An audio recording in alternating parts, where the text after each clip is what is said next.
Now, in case you didn't know or you didn't watch my last SecretLab video, there were some issues that I had with the Magnus Pro desk, or at least the small version. And in case you're wondering, this time I did go with the bigger version to facilitate my editing rig. And I made a few other decisions based on my conclusions from my previous video. And let me tell you, the experience has been absolutely night and day. Now, I don't want to spoil the whole video, but my full-on recommendation between the two is the Evo. And there's a few reasons, but also a few things we have to consider. So if that's all you wanted, you can walk away happy. If you want to know the why though, let's dive in. Now, I say all that and I go ahead and I kick off with the worst performance comparison for the Evo. Well, the build of the Evo is just inferior to the Pro, and it isn't even close. And no, I'm not talking about the quality of the build. It's just as sturdy and well built as the Pro, but man, any money saved on the Evo, you can see exactly where it is. For example, the top on the Evo is by far the lesser of the two.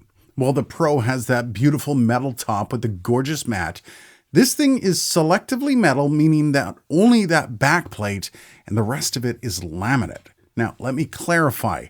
This is fine for me and for my uses. If the aesthetic is a deal breaker for you, and I can understand that, especially if this is going to be a centerpiece in a video, there's no way to get lipstick on this pig. However, if you are like me and looking for a nice desk with the sit stand option, as well as some of the features and add-ons that SecretLab has, this is where the desk really shines. Now, if you recall, I was using the Magnus Pro and it was overwhelmed with gear as I was using it as my editing rig. Issue was, it was too small to really hold everything, and the need for the added gear caused a massive issue with the cable management. Not to mention, as an editing rig, I struggled to get into that cable tray due to the monitor stand. My gaming desk was just this massive monster of a thing built by me and really just a beast of a desk. It was like 7 feet long. Now, I originally built it out of a necessity to have just a monster of a desk in my background, and it graduated to a gaming desk, but I think I'm going to repurpose it for something else later on. But earlier this month, I got a flood in here. And as you can see from the watermarks on the floor, this made me realize this desk wasn't going to work in this space, that I needed something that would be a bit more compact. And again, I needed a bigger and better desk for my editing rig. So I dropped the coin on the Evo, and honestly, it has filled the role of editing rig perfectly. Not only does the lack of a top axis cable tray completely solve the monitor stand issue, but any and all clamping on this desk is no longer an issue because of that. Now, of course, you do have to deal with the smaller cable tray, something I did need to bite the bullet on. I kind of wish SecretLab offered an upgrade on sizing here, but I just had to make the decision to wall mount my power supply. While it might be a bit of a mess, it actually works really well. I would love to see some generic mounting options for stuff like this though. The legs in the process of putting it together is still that same great experience, and I had zero issues. But let's circle around and talk about this top. Of course, you need to own a mousepad, and I repeat, need. Do not set anything on this desk that doesn't have rubber feet or at least some sort of padding.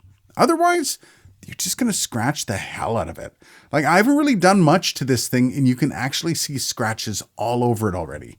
Even the ones that I have no idea where they happened. Next, it's kind of weird, but the top of it just seems to get dusty and dirty fast. Now, you're going to find yourself dusting the top of it quite often, and if you have cats or dogs, or both, if you're like me, you're going to find yourself constantly trying to get the bloody thing clean. I know it's not a big deal for some, but definitely not an issue with the Pro version, or at least the white version that I have. And lastly, Evo doesn't feel as premium. Now, this shouldn't be a shocker to anyone, but outside of the obvious desktop, things like the control pad, they're just a little less premium. Now, honestly, this is the stuff that I don't care about, as I look at this stuff way more for the usability than the aesthetics, but I'm going to leave that one up to you. Also, word to the wise, remember, this thing only works with magnets in specific spots, like even the headphone holder will only work in a couple spots, namely on either side of these attached wings. Also, that back strip is metal, so that's the only other spot that magnets are going to stick. It's just an FYI. The only thing this setup is missing right now are some isolation pads for the monitors, though I am still working on the best setup for those things. At least I don't do a lot of frequency-specific stuff, more just editing. And I guess while I'm here, I should amend my views on the Magnus Pro. So when retrofitting it for my gaming setup, I picked up the PC mount, and I'm not gonna lie, I love this thing, and I'm super happy to have the case off the ground, especially after I dropped the amount of money that I did on that new build. The holder is plenty strong for a chunky case like mine, but you do have to keep in mind, if you have some quirky case that you built in or one of those new extra wide ones, you're gonna be SOL. But you can also see that this build is exactly what the doctor ordered for this desk. The smaller size for a strictly minimal gaming setup doesn't suffer the same issues, though that back cable tray is still a pain in the butt to access. But with less stuff on the desk itself, it has been way easier to maintain and just enjoy, if I'm being honest. Now, in both setups, I am looking forward to getting some of those wedge isolation pads for monitors, as I mentioned before. But until then, I'm just relying on headphones for anything frequency specific or if I need to hear people coming up behind me in a video game. Now, honestly, both of these desks offer up some benefits over the other, and obviously they're going to be specific to your needs. But you do need to keep in mind, both options are begging for a minimalist setup. These aren't really for the massive workstation setups, and it is a bit of a pity. But again, I don't think most people have this kind of an issue with their gear. But this Evo is just what the doctor ordered if your setup is a bit more complicated than most. The bottom cable access is perfect, and even with the monitor stand, doesn't even matter. Not to mention that all the features from the Magnus Pro series are here, as long as you don't mind having a top that is prone to being not pretty. But I would say for about 90% of the users out there, the Evo is the choice. And as luck would have it, it's cheaper.